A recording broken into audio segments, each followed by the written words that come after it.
warahmatullahi wabarakatuh. Selamat datang kembali pada kuliah mineralogi petrografi untuk pertemuan ketiga. Pada pertemuan ini saya akan membahas mengenai sifat fisis bagian kedua.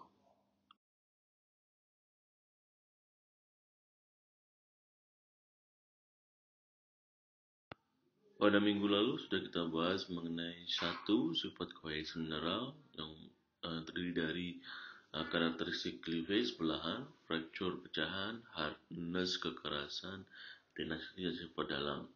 Kemudian kita juga sudah bahas mengenai reaksi terhadap cahaya berupa color, ada alokromatik, ada diokromatik, kemudian strike, kores, luster atau kilap, metalik dan non-metalik, kemudian transparansi. Nah, pada minggu ini, pada pertemuan ini kita akan bahas mengenai perawakan atau habit, kemagnetan magnetisme berjenis specific gravity, electricity, radioactivity, dan emisi cahaya. Bentuk atau habit merupakan penampakan dari mineral tersebut secara individu.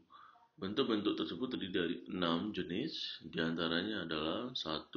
Tabular, yaitu membentuk seperti papan, tersusun seperti berlapis-lapis seperti papan, atau pipih seperti buku, jadi terlihat garis-garis pada ruas-ruas bukunya.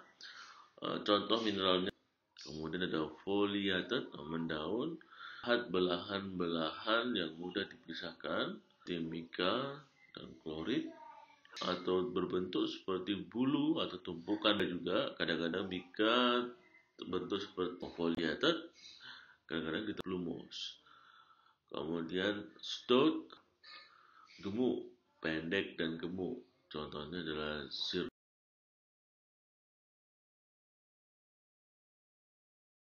Kemudian ada juga yang bersifat seperti batu bata, contohnya adalah mikro, seperti tiang-tiang atau menang, contohnya adalah piro. Nah, tadi itu adalah bentuk mineral secara individu. Nah, jika bisa kita identifikasi, yaitu salah satu bentuk seperti kolumnar, yaitu contohnya adalah pirolusit.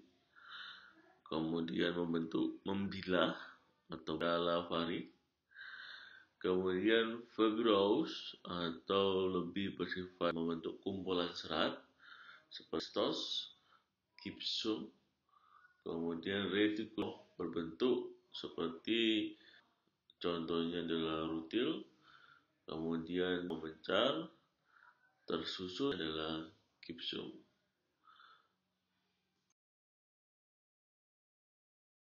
Kemudian ada juga yang berupa stellated, membintang, kumpulan seperti bintang, contohnya adalah piropilit, dendritik, menjari, kumpulan seperti contohnya adalah perak, bentuk jemari, contohnya adalah markasit, coliform, membulat rupa sehingga nampak permukaan yang membulat yang banyak membentuk suatu agregat. Tersusun dari beberapa adalah botrioidal seperti buah-buah, reniform seperti ginjal. Nah, ini bentuknya seperti ginjal ya, contohnya. Kemudian ada juga mammillary, mendada, seperti buah dada, contohnya adalah opal.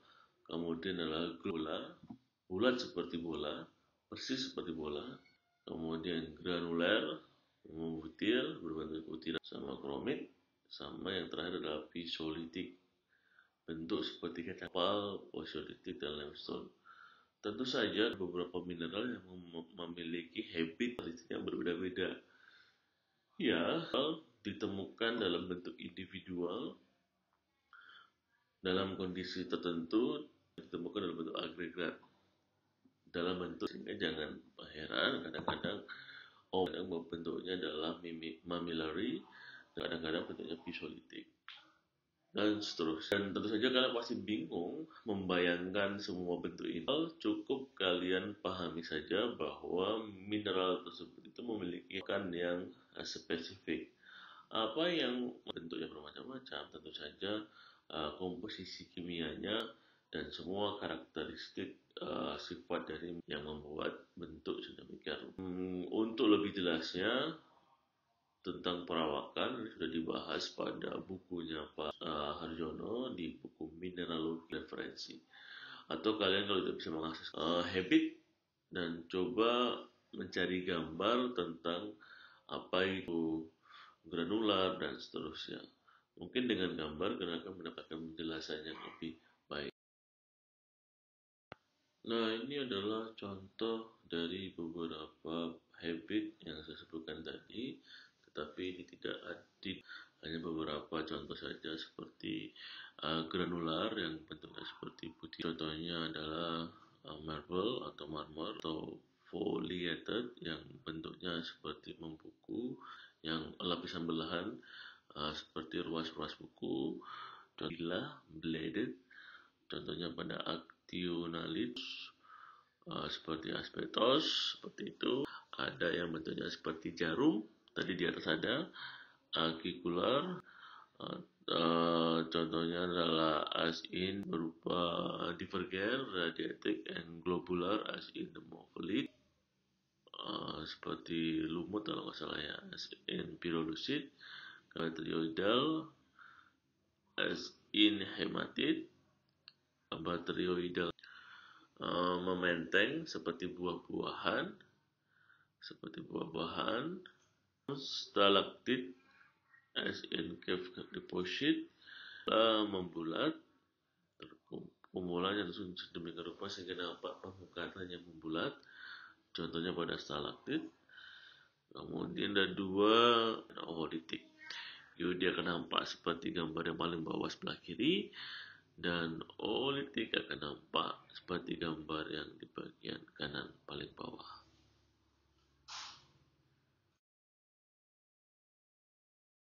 Karakteristik fisik selanjutnya adalah specific gravity atau berat jenis secara mudah. Berat jenis itu dapat dihitung dengan cara membandingkan berat suatu mineral di udara dan berat suatu mineral ketika berada di air. Kemudian akan dapat dihitung dengan cara pada nomor 1 di Archimedes. Kalau kalian di jurusan IPA waktu SMA pasti akan tahu. Bagi yang IPS tidak ada masalah, ini sangat mudah sekali, bahwa berat jenis dapat dihitung dengan menggunakan prinsip Archimedes, yaitu berat jenis adalah berat fragmen mineral di udara dibandingkan dengan mineral dalam cairan. Jadi kita menghitung terlebih dahulu berat fragmen mineral, kemudian mineral tersebut kita masukkan ke dalam suatu bejana yang sudah memiliki air yang sudah terukur volumenya. Kita masukkan mineral tersebut ke dalam air dan kita ukur perbedaannya ketika di udara dan ketika di dalam air. Kemudian dikalikan dengan L atau berat jenis dari cairan tersebut.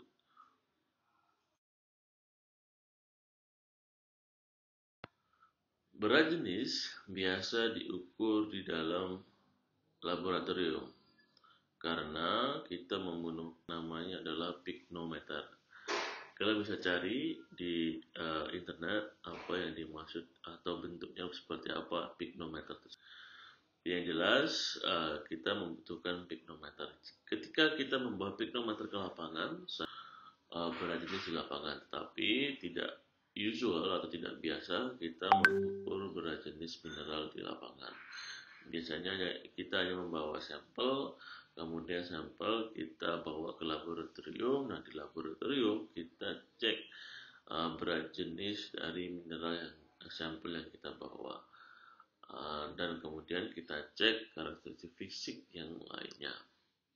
Di laboratorium nanti akan lebih jelas akan diperdalam oleh lagi.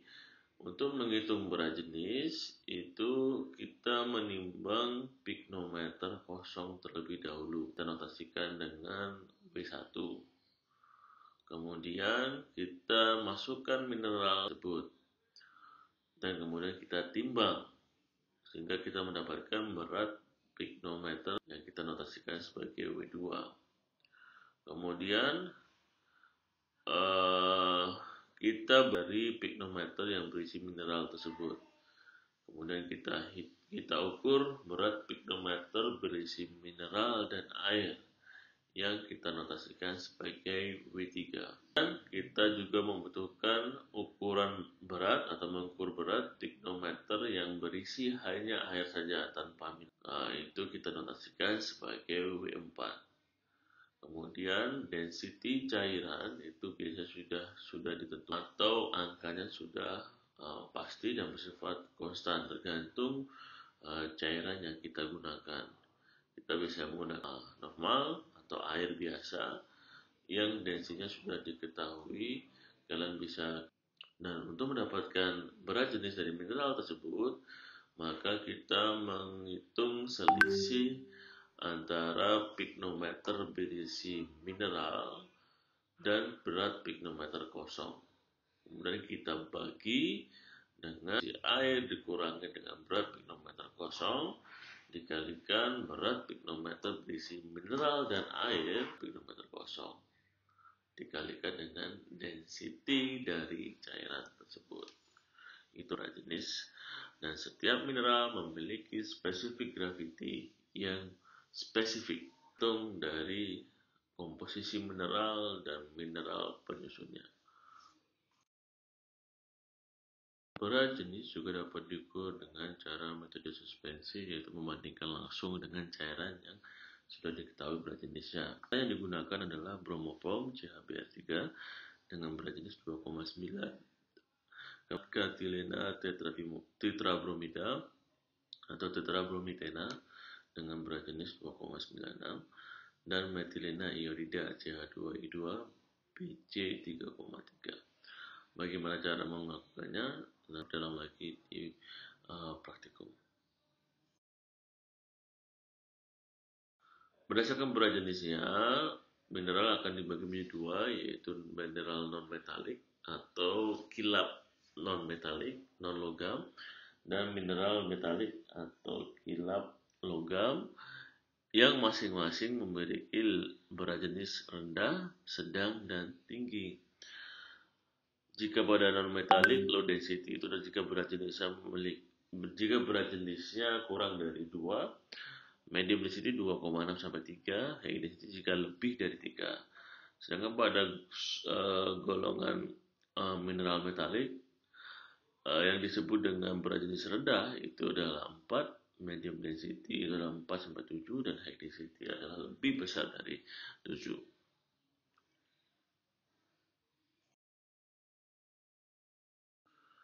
Magnetisme atau sifat kemagnetan itu akan dibagi menjadi dua saja, yaitu non-magnetik atau disebut dengan diamagnetik, yaitu mineral-mineral yang sifatnya ditolak oleh magnet.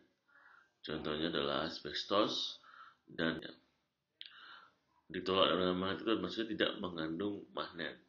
Kemudian paramagnetik, yaitu adalah mineral-mineral yang ditarik oleh magnet atau yang mengandung magnet. Contohnya adalah itu juga untuk sifat yang electricity atau tadi di atas disebut kelistrikan, dan radioactivity atau radioaktivitas itu adalah sifat mineral memiliki atau yang bersifat konduktor atau yang bersifat mengantarkan listrik. Itu adalah kelistrikan, ada mineral yang bersifat konduktor dan ada mineral yang konduktor. Kemudian ada mineral yang bersifat radioaktif dan ada mineral yang silakan kalian baca lebih dalam di buku Imam Harjono, atau silakan googling melalui internet. Listrikan dan radioaktivitas. Begitu juga dengan emisi cahaya. Ada beberapa mineral yang mengeluarkan cahaya seperti setelah terkena cahaya matahari, seperti contohnya adalah fluor. Sekira sekian untuk hari ini, untuk pertemuan kali ini. Setelah ini seperti biasa ada tugas yang kalian harus jawab sebaik-baiknya pada psikologi. Ingat, tolong jawab dengan sebaik-baiknya. Saya akan beri 2 kesempatan untuk mengumpulkan tugas, dengan nantinya akan dipilih nilai yang paling tinggi untuk komponen dari nilai akhirmu. Sekian dari saya, ada salahnya saya mohon maaf, ada lebihnya itu mohon dari Allah Subhanahu wa taala. Wassalamualaikum warahmatullahi wabarakatuh.